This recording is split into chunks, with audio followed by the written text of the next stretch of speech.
Finally दोस्तों इस video में बात करने वाले हैं पीजी इलेक्ट्रोप्लास्ट को लेकर के। जिस बात का डर था वही हमें होते हुए नजर आ रहा है। स्टॉक में जो गिरावट है वो लगातार बढ़ते जा रही है।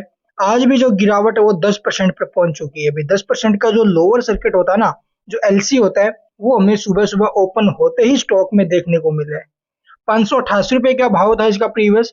जिस प्रकार से मैंने आपको बताया ना, भी 1,19,000 के आसपास के जो इसके ऊपर सेलिंग प्रेशर है, उस कंडीशन को देखते हुए आप लोग देखोगे गैप डाउन ओपन हुआ और ये था लगभग 560 रुपए के आसपास ओपन।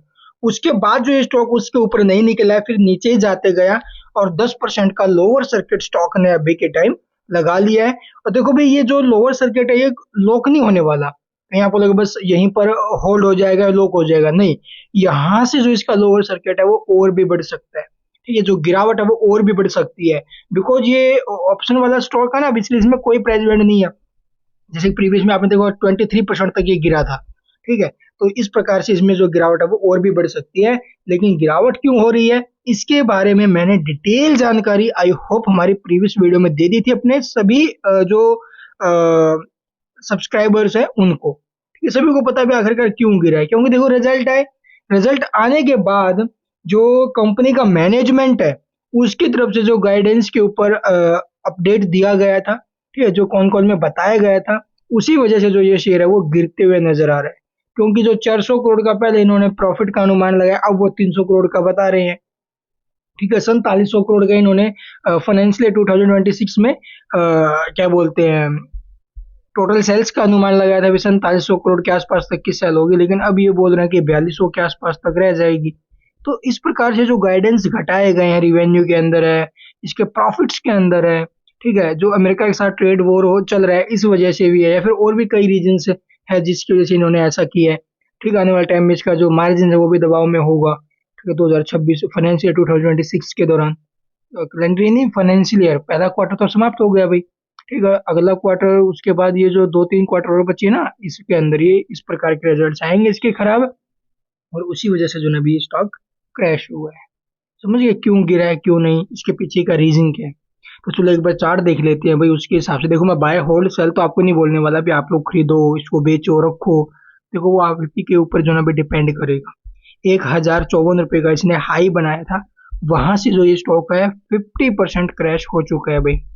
ठीक है, अपने हाई से 50% क्रैश हो चुका है। 1,054 से 530 रुपए के आसपास आ चुका है भैया। 50% तो गया ये।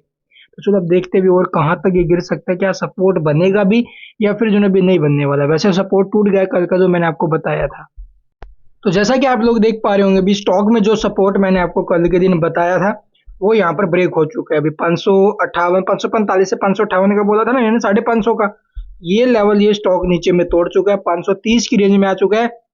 अब जो अगला सपोर्ट हमें देखने को मिल सकता है, तो देखो भाई, इस लेवल के ऊपर जो 485 रहेगा, अगर ये भाव कटा, इसका 485 का लेवल नीचे में काट दिया, तो उस कंडीशन में आप लोग देखोगे ये स्टॉक हमें नीचे में जो ना भी ये लेवल दिखा सकता है, जो कि 406 रुपए के आसपास, 400 रुपए के आसपास का है। हाल फिलहाल स्टॉक जो ना भी 10% पर टिका हुआ है, लेकिन ये गिरावट और बढ़ सकती है, कुछ भी नहीं कह सकते। या पता है यहाँ से जो ना रिकवरी भी आ जाए भाई। ठीक है, इस बारे में कुछ भी नहीं कह सकते, क्योंकि मार्केट में ठीक ठाक मूव आ रहे हैं अभी आज के दिन, लेकिन मार्केट्स भी यहाँ पर स्टेबल रह पाएगा ये भी कहना थोड़ा सा मुश्किल है। तो अभी के टाइम आप लोग देखोगे स्टॉक के ऊपर सेलिंग प्रेशर बहुत ज्यादा है, और यहाँ पर जो गिरावट है वो निचला स्तर ये पकड़ चुका है। हो सकता है अभी यहाँ से थोड़ा बहुत और प्रेशर बने, और 485 के आसपास के आने के बाद, या फिर इसके नीचे में निकला तो फिर जो ना भी 400 के लेवल ये दिखा सकता है हमें। हाँ, फिलहाल 485 पर टिकना चाहिए भाई, उम्मीद तो यही कर रहे हैं। और बाकी खबरें जो भी आएंगी इसकी रिगार्डिंग आपको मैं जरूर बताऊंगा। उसके लिए चैनल को सब्सक्राइब कर सकते हो भी। अगर आपका व्यू देखो अभी 5-6 साल का है, 4 साल का है, तो बिल्कुल नहीं डरना है। बस मैं ये कह सकता हूँ, बिल्कुल भी नहीं डरना अगर आपका व्यू 5-6 साल का है, क्योंकि जिस सेगमेंट्स में कंपनी काम कर रही है ना, वो सेगमेंट्स आप लोगों का कभी मरने वाला नहीं है, दबने वाला नहीं है। लॉन्ग टर्म देखो, इसका कंपटीशन बढ़ सकता है लेकिन दबने वाला नहीं है। इसलिए लॉन्ग टर्म में आप लोग जो ना भी अपना व्यू बना सकते हो। और बाकी आपकी मर्जी है। वैसे 50% स्टॉक क्रैश हो चुका है। And thank you for watching the video.